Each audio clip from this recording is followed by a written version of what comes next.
meteorologist Bob Anthony with your precision forecast. Well, you'll be happy to know we're going to turn down the wind machine for tomorrow. Travel will be much better. Still a little rough in portions of eastern Idaho, the far eastern portion, north of Idaho Falls to the Montana border, and also going the other way to the west through the Blue Mountains. Still some snow there, and we have a winter weather and a winter storm warning in effect for that area around Baker City, north of Baker City, around LeGrand. So if you're heading west this evening, keep that in mind. If you're going along I-84, you might run into some rough weather. That's in effect until 11 o'clock.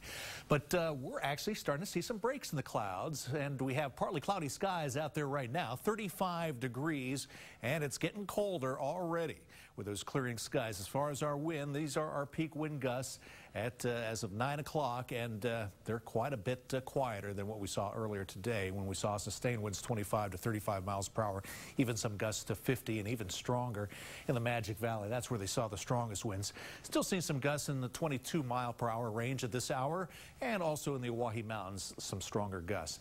Most of our weather advisories have been allowed to expire. The last one to expire was a winter storm warning in effect for the Sawtooth Mountains, but again, we still have some rough going there. If you're heading west along I-84, still some weather advisories in effect in that direction.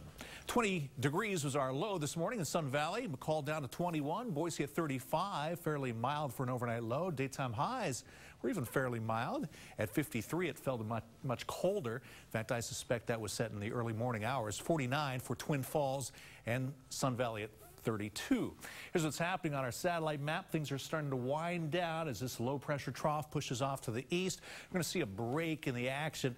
A little high pressure ridge will build in for a good portion of tomorrow. But then as we take a look at the wider view out here in the eastern Pacific, there's another wave of moisture poised to move in. You can see it showing some signs of diving to the south, and it's going to take a track just kind of to our southwest. We'll get some wraparound moisture mainly affecting south central Idaho around the Magic Valley. And for tonight, we could still see some lingering snow showers in our west central mountains, maybe an additional 1 to 3 inches possible there. But in general, here around the Boise area, it's going to be much quieter for tomorrow and a whole lot more sunshine. Mostly sunny skies, maybe a little bit breezy late in the day. With highs in the lower 40s, overnight lows will be in the lower 20s. For our mountain locations, a little different story there. Still some snow possible this evening, 1 to 3 inches, mostly cloudy otherwise.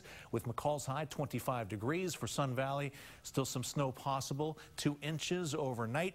Mostly cloudy skies for tomorrow, and noticeably colder for the Magic Valley, mostly sunny and breezy. Twin Falls high about 38. And here's our extended forecast, and it calls for a high of 40 for tomorrow with mostly sunny skies. Next chance of some precipitation, 30% chance for us in the form of rain or snow, but again, most of it's going to kind of dive to the south this time. The Magic Valley will be most effective, portions of south central Idaho.